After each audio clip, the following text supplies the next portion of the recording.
All right, I'm going to tell you about all of the good things that Shannon Alvarado did.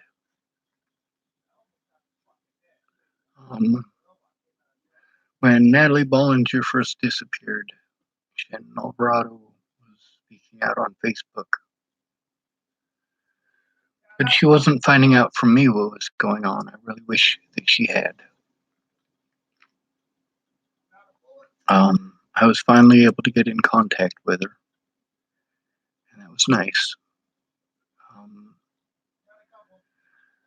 the problem is, people read my texting and they take it completely wrong. The only way for you to understand me is to listen to me. But she doesn't listen. She doesn't. She has very low self esteem. But she also has a power position. She's her dad's caretaker and her daughter's caretaker, and she has a roof over her head as a result of that.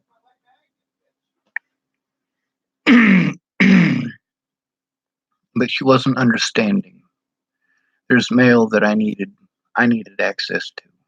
I was stuck in Colorado, and she kept telling me I could send it to her. A few people let me know that I could send it to them. Well, it doesn't matter. It doesn't give me access to it. It's a good idea if I had been there, if I had been at Shannon's, but I wasn't at Shannon's. That was way back in the beginning. And I had no intention on going to Shannon Alvarado's at that point. But she was sticking up for me, and that was good. But life happens. I couldn't get anyone to go in with me in person. I had a few people claim that they were going to, and they just never followed through.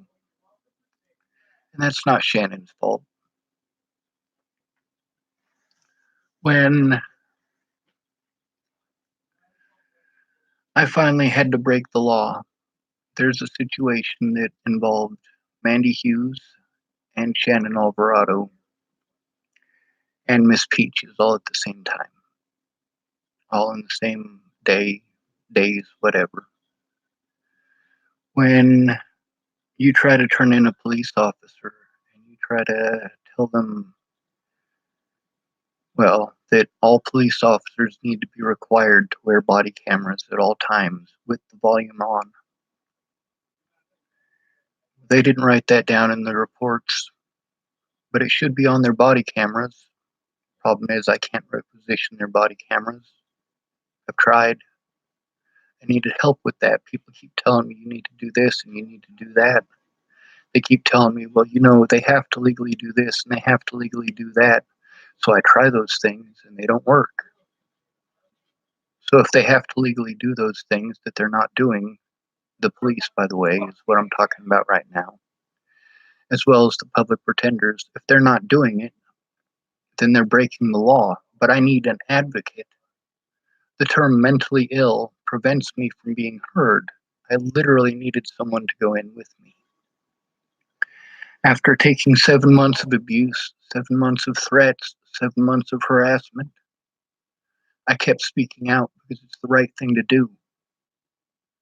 Because I needed an honest court date, and every time that I went to the police, they outright refused to do their jobs, and ultimately resulted in me being assaulted repeatedly by police, incarcerated repeatedly, drugged repeatedly in places like Clearview Behavioral Health.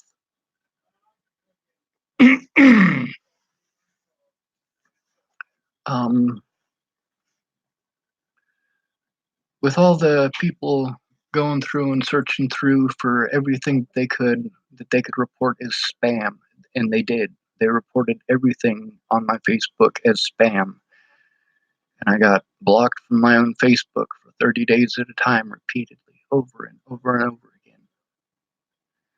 I posted up screenshots of people threatening my life, and I got Facebook banned for that.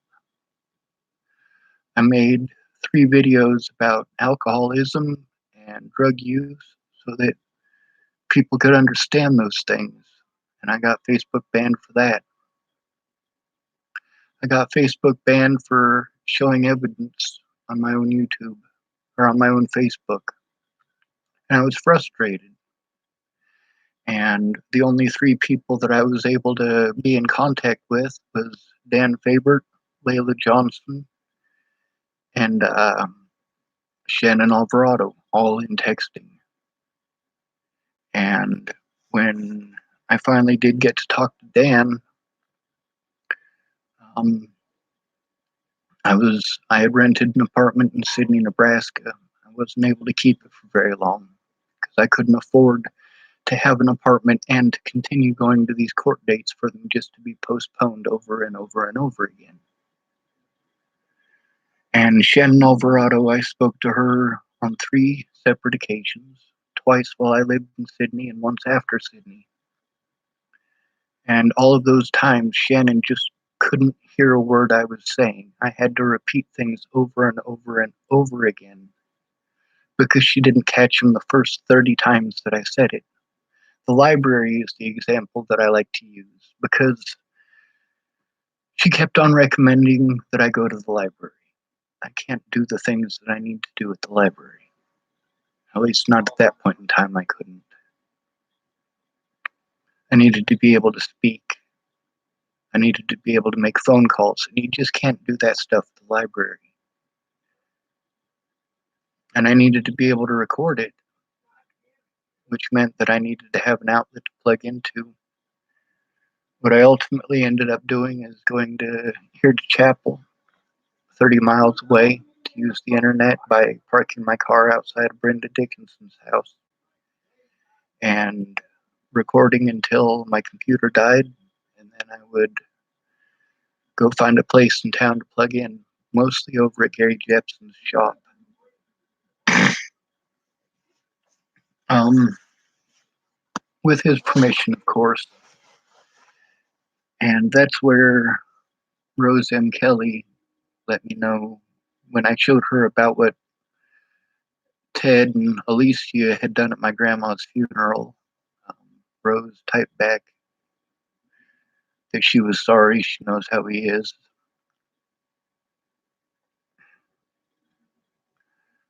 Um, but I was in contact with Shannon Alvarado, and the third time that she and I had a conversation, that she just, in order to help me, you need to understand my situation. And instead of listening to understand, she wanted to make it talk about Shannon time, talk about Shannon's interests. It's all about Shannon. When she let me know that her friend Marnie was missing, I made a post about that, several of them actually.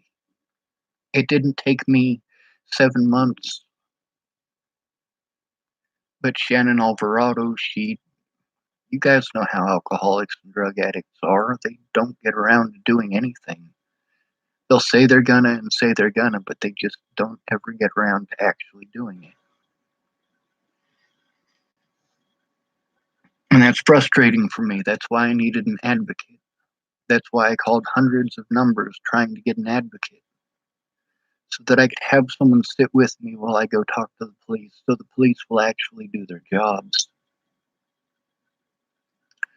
So, after 7 months of abuse, 7 months of having all of my money eaten by the courts, for them just to postpone it repeatedly, and every time I went to court, I explained to them, I can't keep doing this.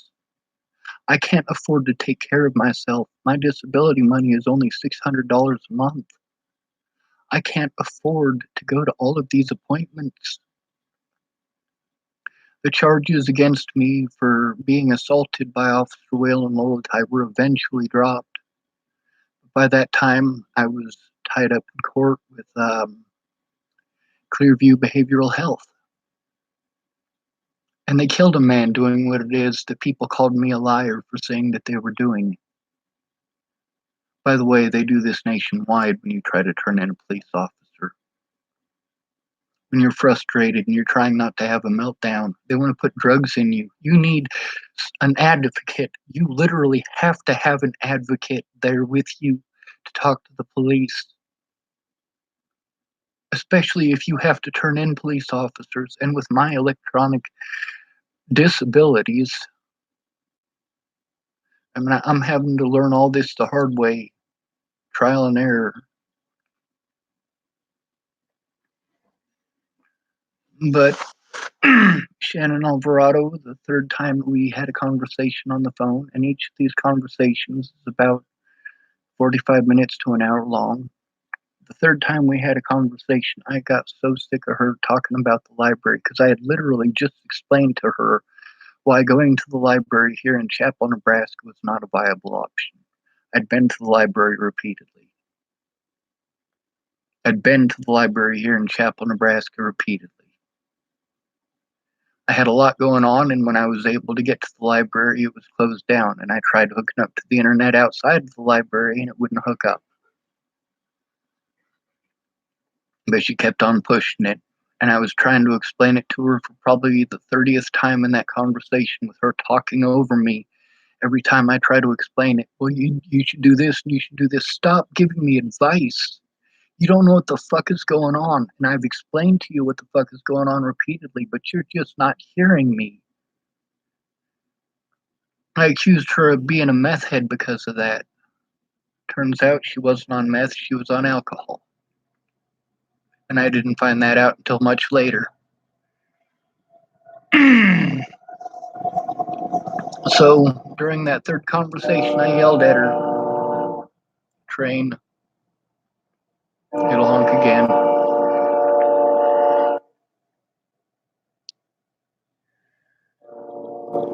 So Dan Faber is only texting with me, and he's commenting on stuff every time somebody wants to type a bunch of bullshit on my Facebook. He's replying to it, automatically taking any side that's not mine.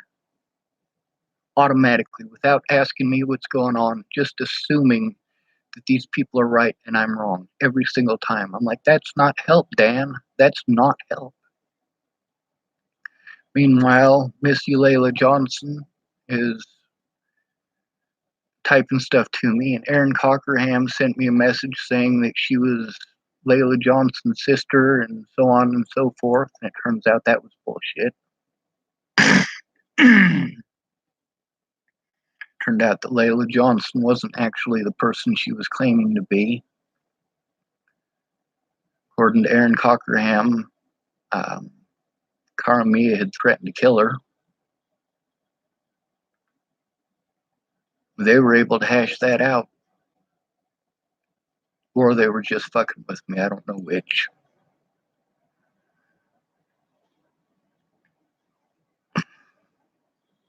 But Shannon Alvarado, she was sticking with me, and even though she was very difficult to deal with because of her alcoholism, I stuck with her because she was sticking with me. By that point, I had learned that Dan Faber was, well, he already knew that Layla Johnson was not who she claimed to be, and he never bothered to inform me of that. When I told him about it, that's when he finally told me, "Oh yeah, I already knew that." Well, why didn't you tell me, Dan Faber? So after months and months, I finally decided to break the law. With all the people that were threatening my life and threatening to harm my loved ones, I threatened them back. I really did. I had planned on going down to Colorado after that and blowing my head off where Natalie Bollinger had killed herself, or had Joseph Lopez shoot her in the head, McIntosh Dairy.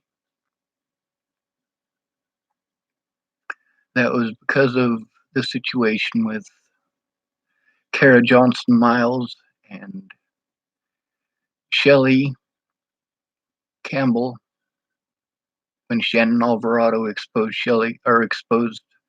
Kara Johnson Miles for what she was up to. And I was glad that Shannon did that, but she needed to come forward to the cops about that. She just never did. To this day, she still has made no effort to do that. None whatsoever. I have the screenshots, but nobody's going to look at them unless someone goes in with me. And the one person to make an effort to do that is Molly Smith, and she's out of cremation because she just had knee surgery. So I went and stayed with a guy named Tim Cossack for a night, and he was all strung out on meth, and I didn't want to be there, so I left the very next day. I gave him a computer that Sean Jepson from here in Chapel, Nebraska had given me. And and I left. And there was a woman named Lexi Woods. She's the one that I got the tattoo equipment from, or the woman that um, Joanna Taylor Smith had bought the tattoo equipment from. And Lexi was pretty mean to me because Joanna gave that to me as a belated birthday gift, and she apparently didn't pay it all off. So goes life, right? So Lexi Woods took that out on me. Lovely. Anyway, she had let me know that I could come stay at her house for the night. I was really, I wanted my life to be over, but at the same time, if people are actually willing to help, someone's actually willing to help, I'm going to try. But on my way there, um, I saw Selena Maestas because Lexi Woods let me know that um, her boyfriend, who had been beating her up, was there, and he said no, it wasn't my decision. So I decided to go to Macintosh Dairy and kill myself. I didn't have the money to go to all these court dates. There's no way in hell. And my phone died, and I didn't have a way to plug it in. So I went for a cruise trying to find Riverdale Road to follow down to Macintosh Dairy. And I was gonna literally blow my head off. I didn't have a gun. I was gonna make a pipe bomb and stick it in my mouth. And when I couldn't find it, I ran into Federal, and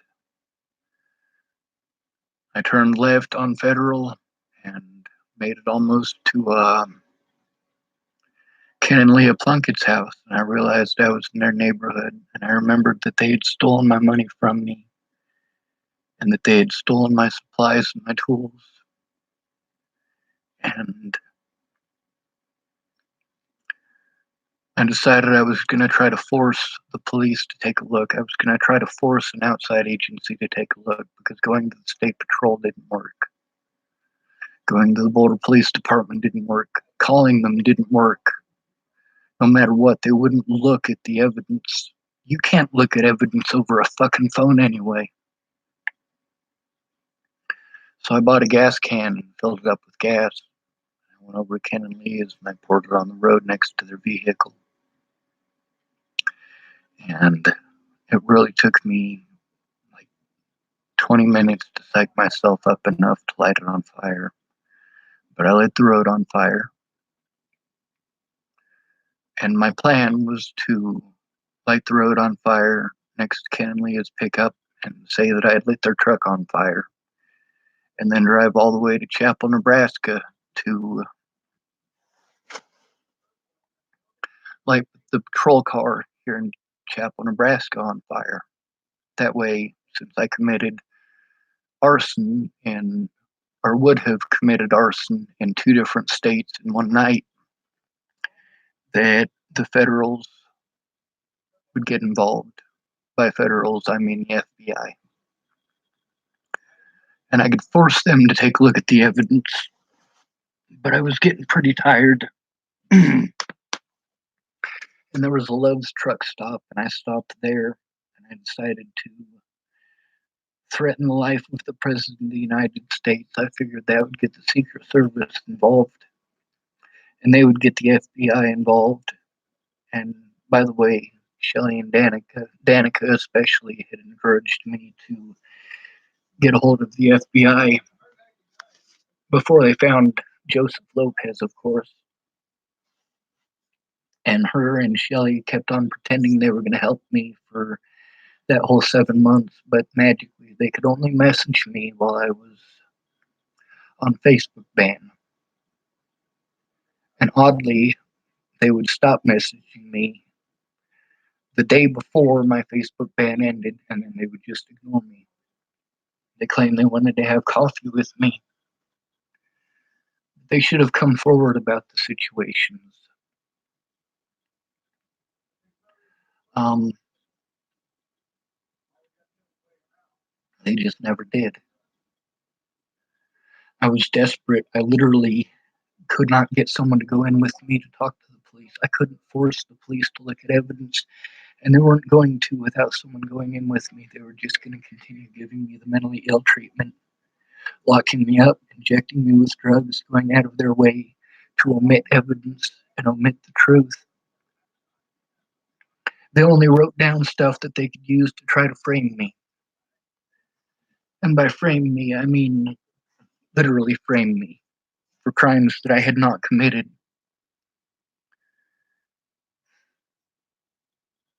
They knew what I was trying to do. The police did, absolutely. But when I threatened the president, I made a post and I made sure that it was some place where the Sean Schwartz haters would see it, because obviously none of my friends were going to come forward about shit. I mean, that was the only way that I could try to force the police to do their fucking jobs, with people procrastinating and telling me they're gonna, but just never doing it. And so Shannon Alvarado, well, I should say that um, I let them know where I was going, that I was going to go park outside of the Starbucks in Longmont off of 15th, I believe, and wait for the cops. And I did. I went to sleep and waited for the cops to show up. And when the cops showed up, I explained to them what was going on, that I had been threatened, harassed, intimidated, and assaulted repeatedly, that I was autistic and I was trying not to have an autistic fucking meltdown. When they think meltdown, they think of swinging and fucking hitting and shit like that. That's not it. That's not a meltdown for me. A meltdown for me is just wishing that I was fucking dead because I need fucking help. I'm tired of begging for help. And I'm not asking for help that these people don't have. Miss Peaches has the help that I needed. And so does Shannon Alvarado. They have their loved ones there. They're not separated from them. They're not made homeless, made forced to live in somebody else's environment. They get to make the rules in their own households. But the police, instead of writing that down, they just wrote down what they wanted, and they took me to the hospital and told me they would take a report once we got to the hospital. I'd heard that before. I was hoping that this once it would be true. And when I got to the hospital, the cops just fucking left. They did this in Washington State. They did this in Wyoming. They did this in Colorado. They did this here in Nebraska. That's their standard protocol. Pretend like they're going to take a report and then have you committed because you're suicidal. Most of those occasions, I wasn't suicidal. I was begging others to kill me because it's difficult to kill yourself. It's difficult to not hold on to that one little shred of hope. But when I got to the hospital, they wouldn't allow me access to the evidence, and the police wouldn't look at the evidence. They took away my phone, and I need my phone to contact people that I care about. I mean, this whole time being separated from my loved ones, I mean, that is fucking hell on earth. Being separated from my loved ones because of attacks against me on Facebook and in the streets. And the police never took it seriously. Well, actually, they took it very seriously because they went out of their way to make sure that they never looked at that evidence. So I was assaulted by an officer that had been involved in Natalie's case and not done his job in that case either. I was assaulted by him because the hospital, when I told them repeatedly, I need an officer here. I need an officer here to take my report. The officers showed up, but they weren't there to take my report. They were there to make sure that I was drugged and I was strapped to a bed and I was drugged. And while I was being drugged and was already strapped down to that bed, that officer walked around looking for pressure points to use to hurt me, to torture me, literally, physically torture me when I couldn't defend myself. Officers did this repeatedly for trying to turn them in, for trying to turn in their fellow officers. No one's going to stop them. There was no advocate there to stop them. There was no witness there to stop them. There was no Miss Peaches there to stop them. There was no Mandy Hughes there to stop them. There was no Dan Favorite there to stop them, but Dan Favorite didn't promise to go in with me where Mandy Hughes did and Katie Kate did and Miss Peaches did. And they apparently served me with a protection order after they had drugged me. I couldn't even fucking read the shit. I thought it was a fucking nightmare. I thought I was dreaming the whole fucking thing, and I had to ask the hospital staff when I woke up. Meanwhile, I'd fallen off the bed and hurt myself even worse, but I was still strapped in. I mean, it was a very uncomfortable place to be. And when I finally got out, they held me for less than 20 hours. They just wanted to hold me long enough to diagnose me with something that would make it okay that the police didn't do their jobs, something that would justify the wrongdoings of the police. And I got a hold of Miss Peaches and I got a hold of Shannon Alvarado. Miss Peaches came to pick me up, and Shannon Alvarado, I let her know, Shannon, I can't read your text messages. I can't really understand you. And that protection order that I had been served with was nowhere in sight. To this day, I haven't seen it. And they released me. Now, I had already admitted to lighting the fire and threatening the president.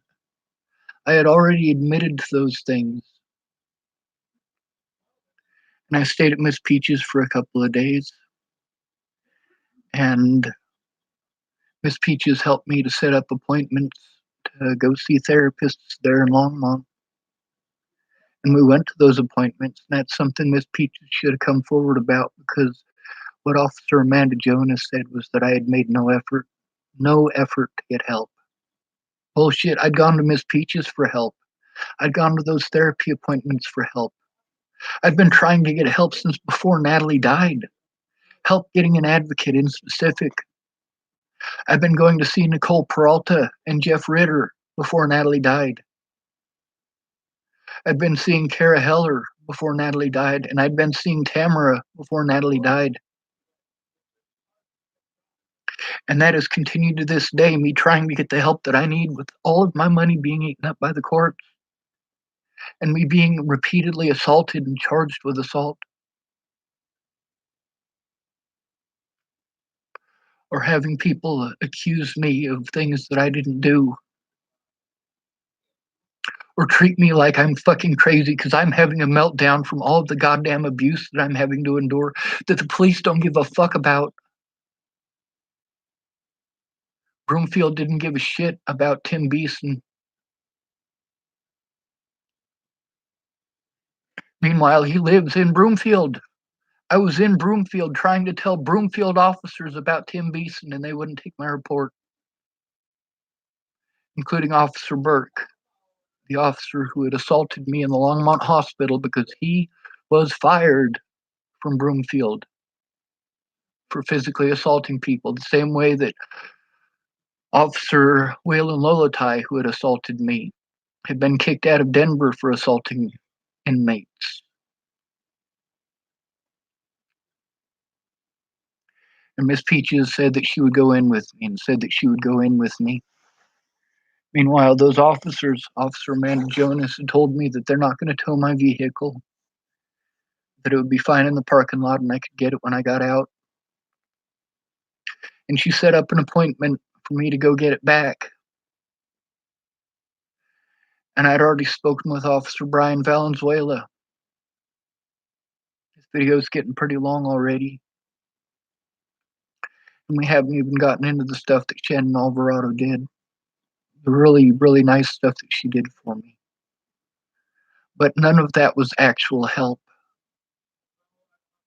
The only way that she could actually help me was by coming forward with what she knew, by coming forward about the threats and harassment and abuse on YouTube and Facebook and slander in these Facebook groups and that shit with Kara Johnson Miles.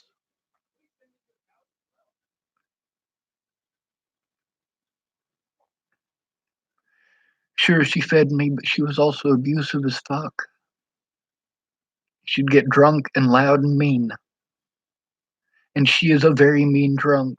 She is a wonderful person when she's sober, but she's only sober during the day, at least while I was there. And she'd get to drinking at night, and she's a mean drunk. And I kept my mouth shut because I was stuck in a subservient position there. But she did feed me, and I was grateful for that. And she put a roof over my head, and I was grateful for that. But her alcoholism prevented me from getting anything done. Do I mean that literally? No, there was lots of stuff I was able to do. I was able to make a few phone calls while I was there, most of them at night or during the day when she'd go out for an errand. I could make those videos when Shannon wasn't in the house. But when Shannon was in the house, she made it a high stress environment. I was still thankful for the food. I was still thankful for the roof. I was still thankful for the fact that she was letting me use her mailbox.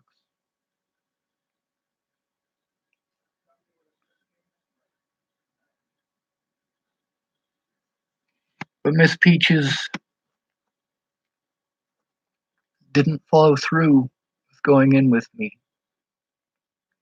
That day that I was finally able to go in, Miss Peaches didn't go in with me, and I knew what the police were going to do if she didn't go in with me. I was hoping that they wouldn't. I was hoping that these officers would finally listen, but they didn't. And the evidence of what they did is on their body cameras, which I don't have access to. And the slander by those officers is in my court paperwork in Arapahoe County, which I don't have access to. I have tried to get them to send that repeatedly for over a year, well over a year. They won't do it. I have to go to Colorado and be abused by the police and be abused by the courts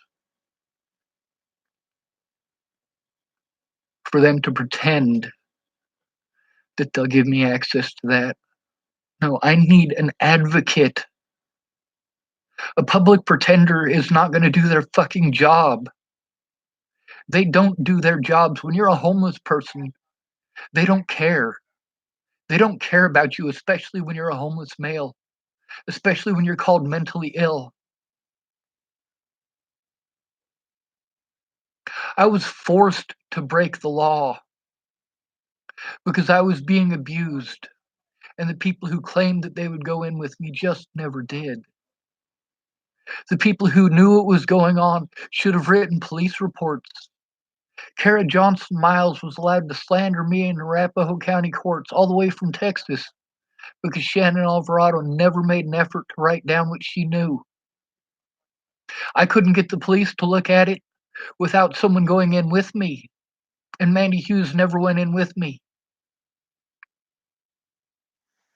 Miss Peaches never went in with me, and that's in our conversation. I'm gonna post a link to For Peaches the Liar because that link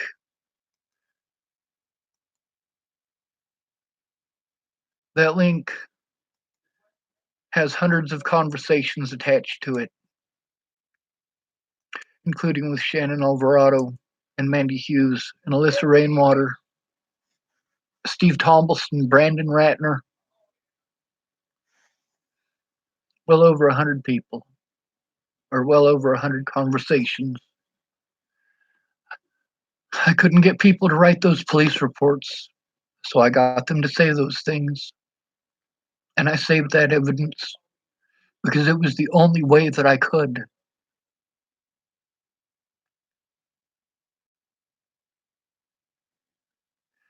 Miss Peaches claims that she would go in with me repeatedly, but whenever it came down to actually being able to do it, she just wouldn't.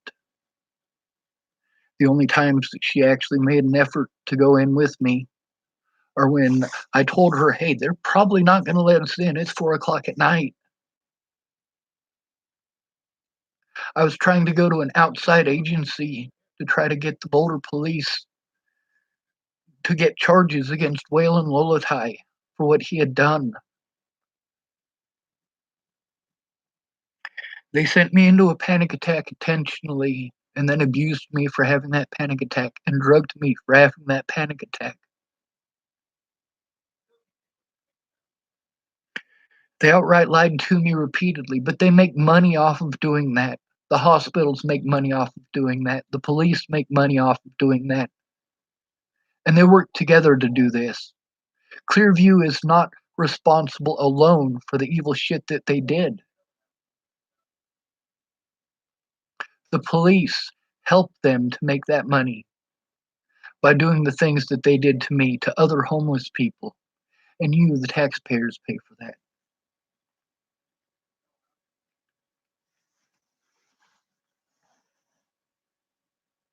Anyway, so after being abused in Arapahoe County Jail, and I have posted evidence upon evidence. There's videos of evidence too on here, by the way.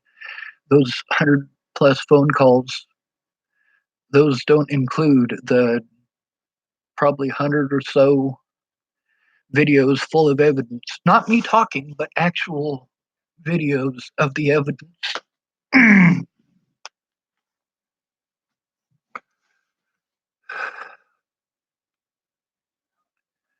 So when I got out of jail,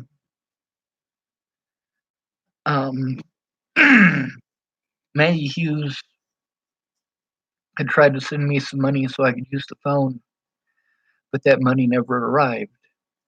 It never showed up. So I wasn't able to use the phone to call any of the people that I needed to. The only people that I could call was the public pretenders, except I couldn't call Zoe Tanner because she's not a public pretender. She's supposed to be an actual lawyer, so her phone number isn't free to call from the jails. Pamela Carty was supposed to take care of that, but she never did. And Pamela Carty repeatedly didn't show up to court, repeatedly did not show up to our appointments, and would blindside me with bullshit 5 minutes before my court date started, or I would be blindsided by it when we're standing there at the podium. Like, holy shit, this is stuff you should have informed me of before we got here, Pamela. You are not doing your job effectively. When I got out of jail, I was supposed to, on the 15th, I was going to try to plead guilty because I did legitimately light a fire. But I needed something to be done about the slander from people like Kara Johnson Miles and Amanda Jonas, and the fact that nobody at any point in time made any effort to requisition or look at the evidence that I had to show. Because the evidence that I had to show was all of it, not just the slander. The big picture is what was important. If you have a videotape of you beating on a dog for 45 minutes and then the dog bites you, and your friend only records the part where that dog bites you, that's framing the dog as a violent and aggressive dog. No, that dog is fucking defending itself. You beat on it for 45 minutes, you son of a bitch. So I went to Larimer County Jail over the assault charges against me from Clearview back in January. They sent me to jail on a warrant that I had because I was not allowed to go to court because I was incarcerated. I got a failure to appear that's on my permanent record, which has affected me multiple times since then. I needed a safe environment, and I still do. I cannot calm down enough to get the work done because I know there is too much to do. And the guy that I'm staying with, he's not going to leave. He shouldn't have to. I can't ask him to stop his routine. There's nothing wrong with him doing what he's doing. He should be allowed to do those things in the privacy of his own home. But I have a lot of work to do and no place where I can sit down and do it safely. That's not saying that he's going to hurt me for doing this. It's saying that I'm shut down for the same reason that I was shut down at Shannon Alvarado's. It's just too loud. It's too much. It's sensory overload. I mean, the guy that I'm staying with is extremely good to me. Just like when I was at Shannon Alvarado's, she was good to me. She wasn't abusive to me. I mean, a couple of times she was, but over 2 month period, yeah, she was abusive to her boyfriend almost every night. And that's what was shutting me down. The constant loudness. That's a stressful situation to listen to somebody screaming at another person every night. That's a stressful situation. Meanwhile, the only reason that I went there is because after I got out of jail, by the way, Miss Peaches bailed me out with my own money. And I was planning on going to court. And Miss Tabby said that I could stay at her house. And Graham was going to give me some money so that for some of the tools that I had there, so that I could get my car out. By the way, they got to keep all of my tools because he never paid me that money. So I didn't have enough money to get my car out, and Dan Favorite had sent me some money for insurance for my car. That way I could get it out. But it wasn't enough because I had had to pay to get bailed out. And so I didn't have my vehicle, and I couldn't get my vehicle. I couldn't afford to get my vehicle. There was no way I was going to be able to make it to those appointments. So I got on a bus. I had Tabitha's daughter, her name is Candace. I had her buy me a bus ticket to California. And I kept it hush hush until I was out of state, and I let Shannon Alvarado know that I was going to her place on the way. I'd given Graham $50 to send my evidence to me in California, and he was supposed to send it out on Friday. Now, the reason that he hadn't given me the $100 to get my vehicle out was because he'd spent it on alcohol and marijuana. And I don't know what he spent that $50 that I gave him on, but it took him almost 2 months to send that evidence that he was supposed to ship out on Friday. It didn't bother him none. It didn't affect his life any. It's not going to fuck his life if he doesn't get that sent to me in time. Meanwhile, the whole time I'm at Shannon Alvarado's listening to her scream at her boyfriend, I just want to get the fuck out of there. I'm only staying there because I need that evidence. Otherwise, I'd have left there within 3 days of being there. I knew how heavy of an alcoholic Shannon was. But she fed me and she put a roof over my head, and I am grateful for that. I had a warm place to stay, and I am grateful for that.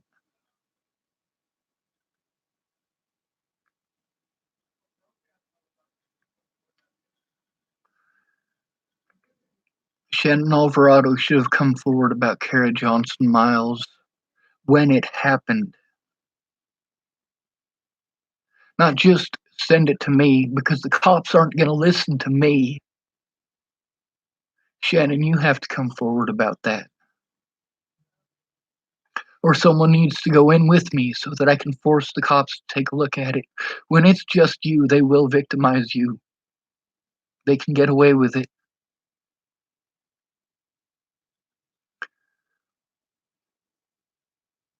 Shannon Alvarado did a lot of good things for me. So did Mandy Hughes. So did Miss Peaches. So did Dan Faber. But none of them came forward about what they knew. And all of them were too busy talking over me and giving me advice to find out what the fuck was going on. Giving advice without knowing the situation is fucking stupid. And if you can't remember what I told you 30 seconds ago about the library, I'm wasting my time with you. And the only reason that I'm wasting my time with you is because I'm cut off on Facebook. My phones are gone. I'm missing a bunch of people's phone numbers as a result of it. I couldn't force the cops to do their job. But you know what? I am glad for the roof I have over my head here. And even though I'm shaking like a leaf and cold as fuck, I am grateful for it. I am grateful for the food that I have. I'm grateful that I have a toilet to piss in. I am grateful that the police have to honor my rights when they come to the door because I can hold a camera up to their face. I'm in a household and that gives me rights, rights that a homeless person doesn't have.